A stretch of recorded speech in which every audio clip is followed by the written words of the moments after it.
I'm Liz Berry. I'm running for the State House in the 36th Legislative District in Washington State. It's in the heart of Seattle. It's in the shadow of the Space Needle.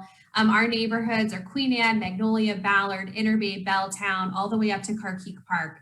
And I have dedicated my entire career to helping to elect more women, more people of color, more young people like me to elected office and to positions of leadership and civic life. As Rhonda said, I'm the past president in a volunteer role of the National Women's Political Caucus of Washington State, where we help to elect pro-choice women up and down the ballot here.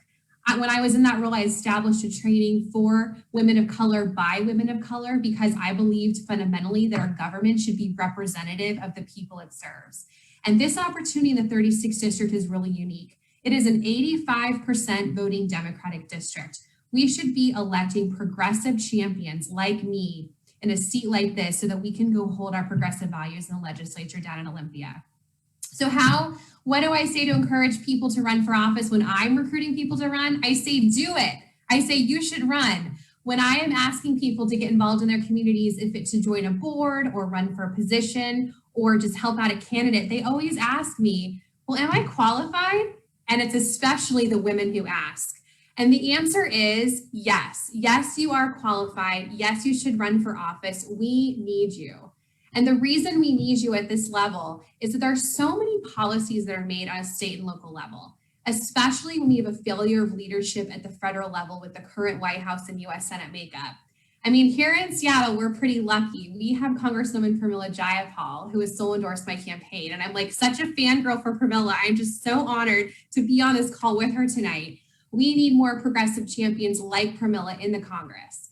So please run for state and local office. If not on the ballot this year, because there isn't more time for you to get on the ballot, for the next time there's an opening. And there are a lot of openings that are going to be in your community open in 2021.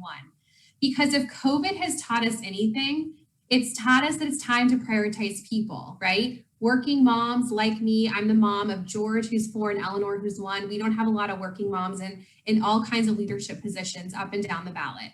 Families, working people, students, retirees, young people. We need to be uplifting people who have uplifted us during this crisis, like healthcare workers and sanitation workers and grocery workers and childcare workers and teachers. We need to rebuild an economy that works for everybody. It's about making childcare affordable and accessible. It's about building a world-class public education system and making critical investments in healthcare for all. It's about putting our planet first and making our region affordable for everyone to thrive. And these are issues that we can work on at a state and local level when there is a failure of leadership at the federal level with Trump in the White House and with the US Senate being the makeup it is. So if you have been inspired to run for office tonight, here are 3 things you can get ready to do for 2021 or 2022. 3 things, simple. Number 1, contact 10 people in your community whom you trust. Share with them that you are interested in running for something and start listening and doing your research about what position to run for and how to get started.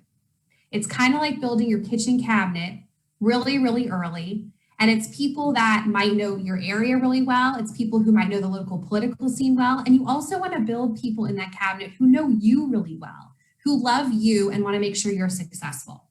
Number 2, start attending and participating in local council meetings, state legislative hearings and meetings, local school boards.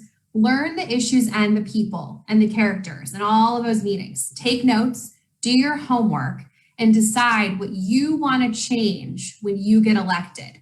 What policies do you want to tackle when you get into those positions? Okay, 3rd, this is my favorite because I'm a people person. I love people. Sit down, and this may sound really scary, but it's not scary. Trust me. Open up an Excel document on your computer and write down every single person you know. Pull together their contact information, put their cell phones down, their emails down, whatever you know. Before you know it, I promise you, you're going to have 200, 300 people on that list. Who did you go to high school with? Who is in your parent group? Who do you work with? You know, all of it. Go broad. This is the beginning of your email list. It's your fundraising list. It's your contact list. And here's a fun tip. Send out a holiday card this year or a Happy New Year's card or a Happy Thanksgiving card to this list And it doesn't need to even be a real card. It could just be an email holiday card just to keep the list warm so that when you contact them next year and you tell them that you're running for office, they are going to be so excited to hear from you again and excited to support you to run. So those are my top 3 tips. Please run for elected and local office. We need you in these positions.